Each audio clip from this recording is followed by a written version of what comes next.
Saya heran, Badan Kesehatan Dunia sudah menetapkan COVID-19 ini pandemi global. Penyebarannya sangat cepat, dari manusia ke manusia. Karena itu berkumpul bahaya, jadi sebab penularan. Pemerintah juga sudah mengeluarkan seruan, himbauan, bahkan larangan berkumpul untuk keselamatan kita semua. Para ulama dari lembaga-lembaga fatwa di seluruh dunia Islam, Arab Saudi, Mesir, Jordan, Malaysia, Maroko, Yaman, Emirat, Tunisia, Jazair, bahkan kita juga, Majelis Ulama Indonesia, sudah mengeluarkan fatwa. Lebih dari itu, para tokoh umat juga sudah bersuara, meminta untuk kita mentaati seruan pemerintah. Tapi sampai hari ini, masih banyak yang tidak mengindahkan dalil-dalil Al-Quran dan hadis yang disampaikan para ulama, mereka abaikan. Kita ini tidak boleh takut corona, takut itu kepada Allah. Urusan hidup mati itu takdir Allah. Pak, yang memerintahkan kita untuk menghindarkan mudarat itu Allah dan Rasulullah. Dalam Al-Baqarah 195, wala tulqu bi aidikum ila tahlukah. Jangan menjatuhkan dirimu ke dalam kebinasaan. Dalam An-Nisa 71, ya ayyuhalladzina amanu khudhu hidrakum. Wahai orang beriman, bersiaplah kalian. Jadi kalau bertempur itu ambil senjata, pakai pelindung. Karena itu Nabi maju ke medan tempur itu pakai pedang, perisai, baju besi. Beliau pakai migfar, itu topi baja, untuk melindungi dari musuh. Apakah itu artinya Nabi kurang tawakal, takut kepada manusia, melebihi takut kepada Allah? Kan tidak. Saat hijrah, kalau kita lihat, Nabi juga perginya diam-diam, tengah malam, lewat jalan yang tidak biasa, supaya tidak ketahuan orang Quraisy, supaya nggak ketangkap.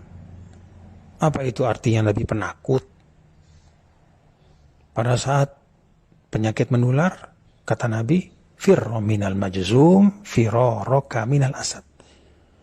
Hindari orang yang kena penyakit menular seperti engkau menghindari seekor singa. Jadi menghindarkan diri dari kebinasaan, dari penyakit, berikhtiar menghindar dari wabah, itu adalah perintah agama. Ada lagi yang bilang, tapi kan kita wajib makmurkan masjid. Sholat berjamaah di masjid. Pak, dulu ya, saat hujan deras saja, Rasulullah SAW minta panggilan sholat diubah. Shollu fi buyutikum. Sholatlah di rumah kalian. Nggak usah dulu berjamaah di masjid. Itu karena hujan, khawatir memberatkan. Ada lumpur. Apalagi ini wabah yang terbukti di seluruh dunia itu berpuluh-puluh ribu. Sebentar lagi ratusan ribu yang sudah meninggal. Ini tidak hanya urusan lumpur, ini bisa membahayakan nyawa. Ada lagi yang masih ngeyel, tapi sholat Jumat kan gak apa-apa, sekali seminggu, itu kan syiar. Pak, sholat Jumat itu juga boleh ditinggalkan karena uzur syar'i. Dulu saat musafir, Nabi tidak Jumatan. Padahal banyak sahabat sama Nabi, berpuluh-puluh, beratus-ratus. Beliau sholat zuhur, mengganti Jumat. Saat sakit, para ulama juga sepakat, Jumat itu bisa diganti dengan sholat zuhur.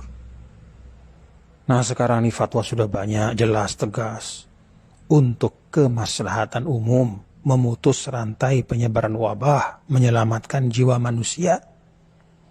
Apalagi penyakit ini kan ada yang disebut asimptomatik, nggak kelihatan gejalanya, padahal dia sudah bawa virus. Karena itu, mari kita ikuti fatwa para ulama kita, ikuti seruan pemerintah, dengar pendapat dari para ilmuwan. Saya malah bayangkan ya, ini orang-orang yang berkeras tetap Jumatan.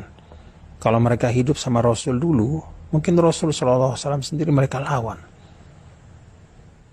Pada waktu musafir misalnya, ikut musafir sama Nabi, Nabi tidak sholat Jumat, mungkin mereka demo, protes sama Nabi. Kalau mereka dulu hijrah sama Nabi, mungkin mereka protes, kok Rasul perginya tengah malam, kok takut sama manusia.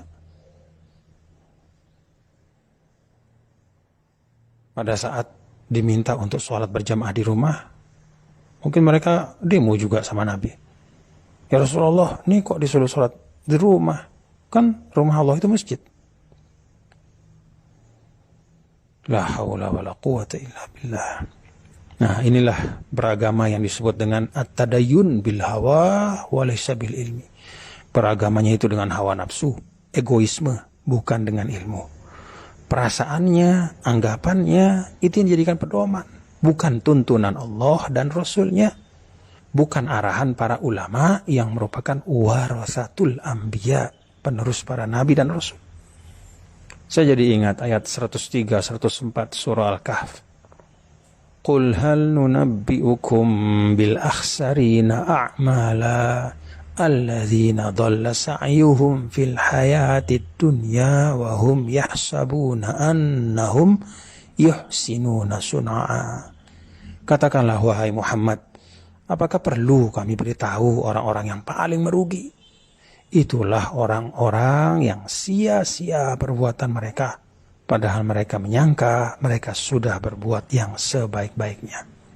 Kata Imam Tabari, mereka adalah kullu amilin amalan yahsabuhu fihi musiban wa annahu lillahi bifi'lihi dzalika muti'un murdi wa huwa bifi'lihi dzalika lillahi muskhit wa an tariqi ahli al-iman bihi jair. Orang yang beramal dengan amal yang mereka sangka tepat dan dengan itu menjadi orang yang taat dan mendapat ridha Allah. Padahal pekerjaannya membuat Allah murka dan jauh dari jalan orang beriman. Mari kita taati fatwa para ulama kita, ikuti seruan pemerintah, simak kata para ilmuwan sebagai ikhtiar.